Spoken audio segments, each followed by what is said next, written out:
Oh, I like presents. Under no real circumstances, in my opinion, should trailing arms have a kink in them. The amount of play there is. I'm gonna skip my breaks, I'm gonna make mistakes. I'm gonna skip my breaks, I'm gonna make mistakes. I'm gonna skip my breaks, I'm gonna make mistakes. Look at the beautiful stars, I wanna drive a faster car.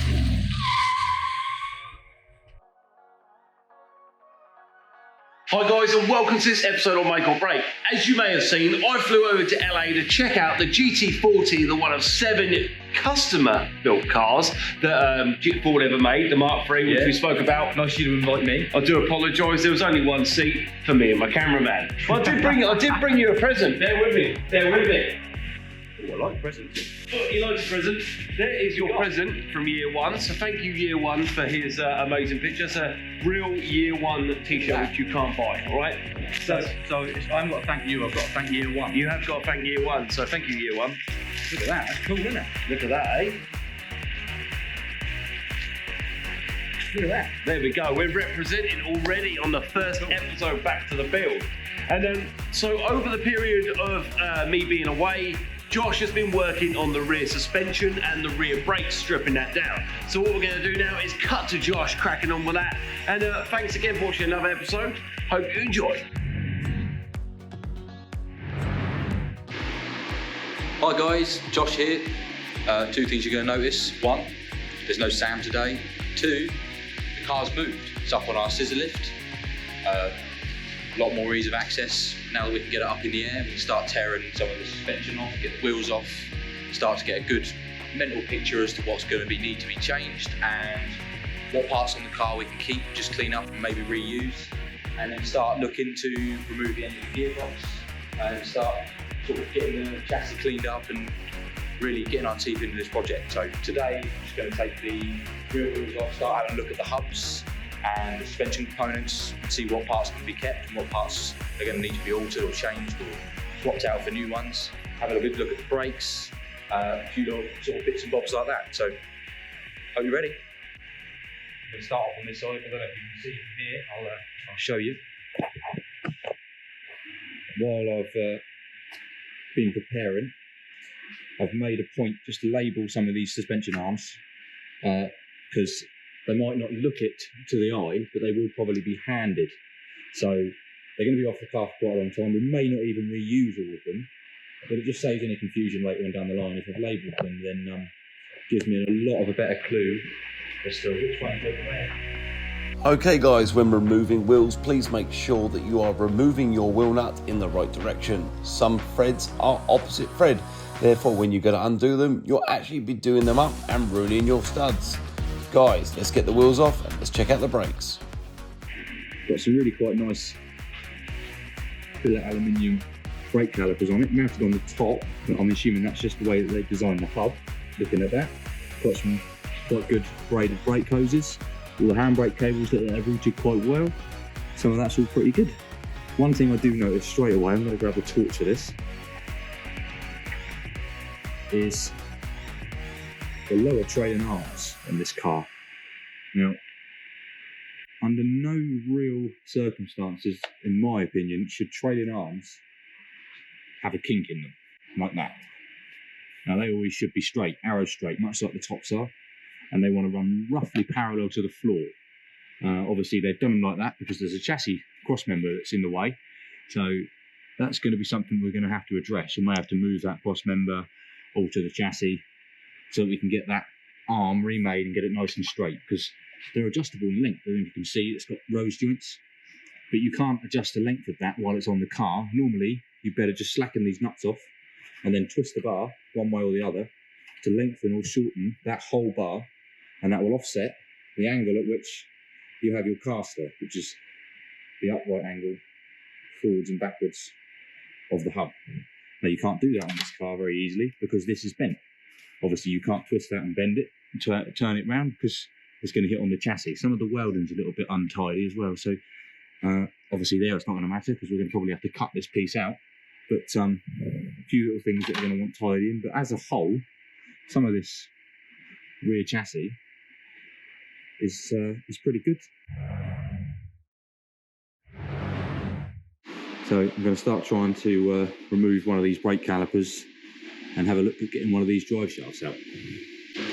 First things first, handbrake carry out of the way, it's a simple split pin.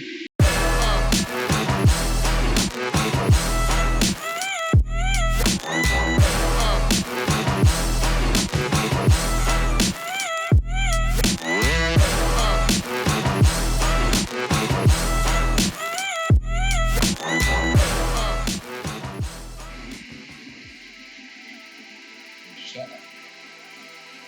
It's got a separate set of pads you can see there for the handbrake, which is quite cool. And then a set of what looks like performance pads that run off the main brake pedal. Quite a neat little brake caliper that. We may well keep that. I don't know whether Sam's going to try and get some uprated brakes for it. I'm sure he will. Guys, please remember Josh is working alone here.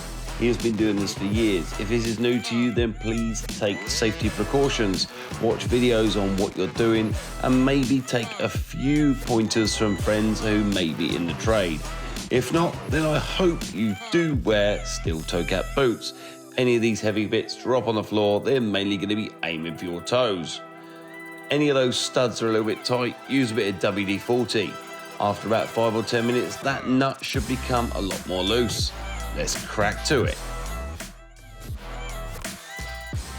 We hope to renew and restore these shock absorbers. They are in a great state and they seem to be operating perfectly. With a strip down, some new seals, a fresh coat of paint, hopefully they will look just as good as the rest of the car. Thanks again, Ivan, for supplying us with some amazing parts that are all fully reusable.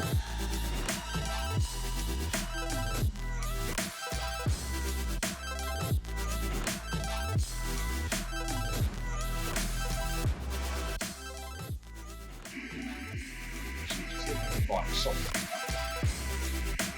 Or this. Just got one centre hub nut, and then I should be able to just pull that hub forwards and then access the drive shaft. The drive shaft hub nut is the nut which secures the end of the drive shaft into the hub. This can be super tight and can be done up to hundreds of Newton meters. Using an impact gun, air powered or electric, will eliminate the course of struggle. Get that nut undone safely and get that hub out of your way. When the hub's out of the way, hopefully the drive shaft will slide lovely out of that hub, allowing you to get the drive shaft completely removed. Guys, be safe. What Josh is explaining here is that hub is sliding off that drive shaft beautifully. It's been well greased and well maintained. What Josh is trying to do now is just checking the rotation of the drive shaft to make sure there's no notchy or dry spaces. Remember, there is only a few splines on this drive shaft which connect all that torque from that gearbox to that hub. It truly is an engineering masterpiece. Feels like it rotates lovely and it will go again. This drive shaft will need to be taken apart, re-greased, new boots and put back together.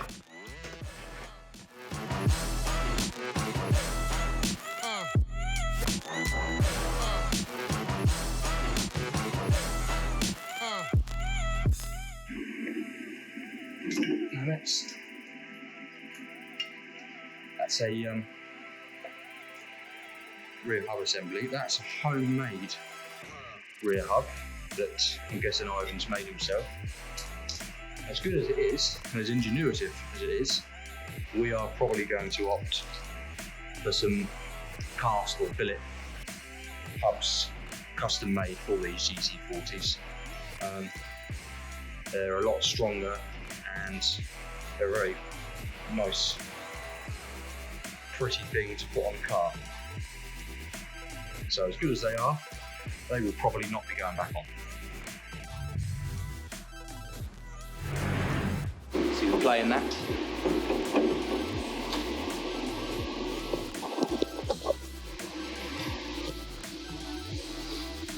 This joint is completely gone.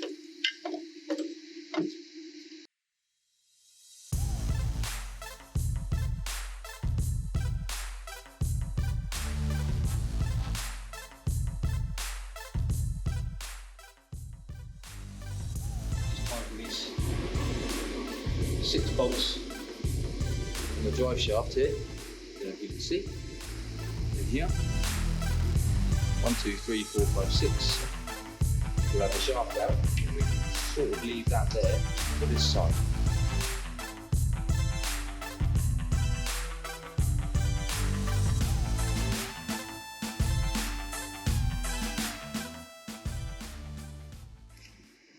Just like that. Out comes the shaft. It's one side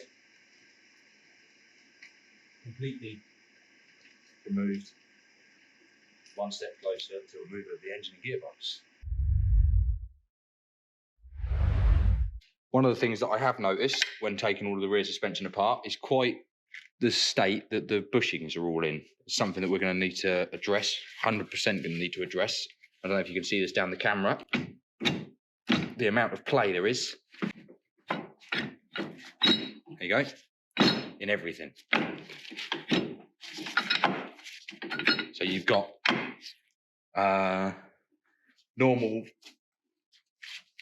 what looks like what was polyurethane bushes in all of the suspension mountings, and nearly all of them have deteriorated or basically disintegrated. You've got the inner rear wishbone this side, which has got probably 8-10 mil of play.